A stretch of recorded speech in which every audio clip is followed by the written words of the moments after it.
You know, with Cardi B, she's done exactly what she should have done. You know, she's just gone full steam ahead, and congratulations to her. The only thing with Cardi that really, really, really hurt my feelings was the first interview she did after Motorsport came out. I remember, like, when I first came in the game, if a female of that stature had done a feature with me on it, I would only be, singing their praises and saying thank you. The first interview she did after Motorsport came out, it just really hurt me because she looked so aggravated and angry, and the only thing she kept saying was, "Oh, I didn't hear that. I didn't hear that verse. I didn't hear that verse. She changed her verse." Like, I was like, what? I remember when I first did a song with Trina for the first time. That's why to this day I love Trina, because she is the first female rapper I think that, acknowledged me behind the scenes and said, I want you to be on my album. Till this day, you've never heard me speak ill of Trina just because of that. That's very important. And so her most recent interview, Cardi, that's when I just came back on Instagram and I saw it and I felt good. I finally felt like she said something genuinely nice, about me. But with Motorsport, I kind of felt ambushed. I felt like Quavo at that time was like, Quavo is my baby. I love Quavo. And at the time I went on Twitter and I explained how Motorsport came about. And, people were saying that I was lying. So I texted Quavo and I said, hey, just, could you back me up on this? Because, I don't want people to think I'm lying. What do I have to lie about? And he didn't back me up. And, he texted me. He was like, I would go on Twitter and back you up if you were my girl. LOL. And that hurt because he's somebody, like, I love him, There are certain rappers, who I call my baby. Quavo, Uzi is my baby, Sway Lee is my baby. And so Quavo told me, I'm not gonna go on Twitter and address that shit, man. Like, if I do an interview, then I'll address it. And I was like, yikes, because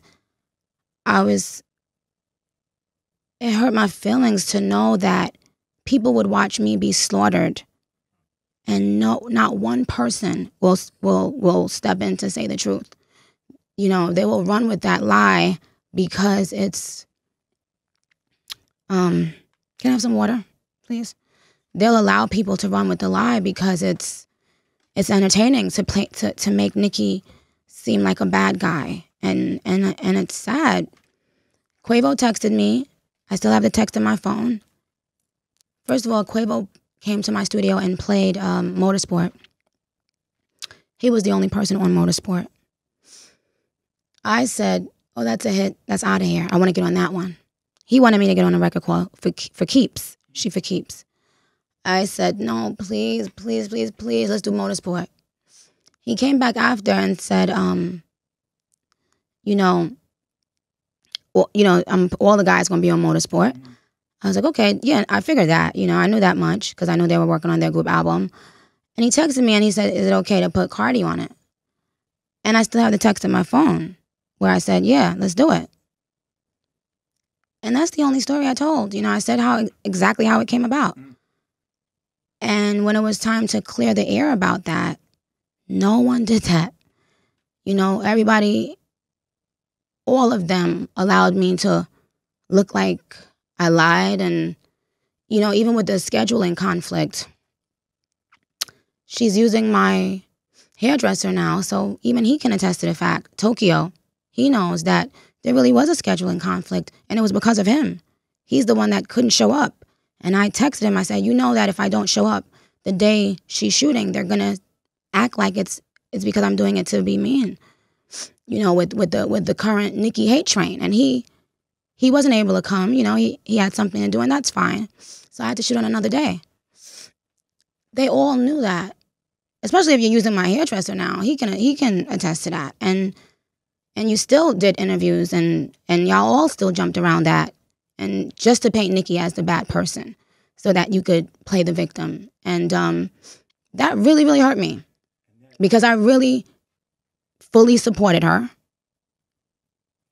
And Up until this recent interview that she did, I had never seen her show me genuine love in an interview.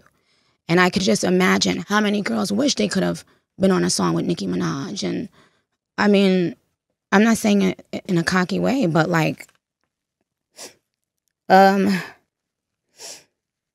yikes. I'm not saying that in a cocky way. I'm saying it like the first thing out of your mouth when someone asks you about a Nicki Minaj feature is, she changed her version. Excuse me? It's because of the Nicki hate parade that she felt the comfortability to address me in that manner.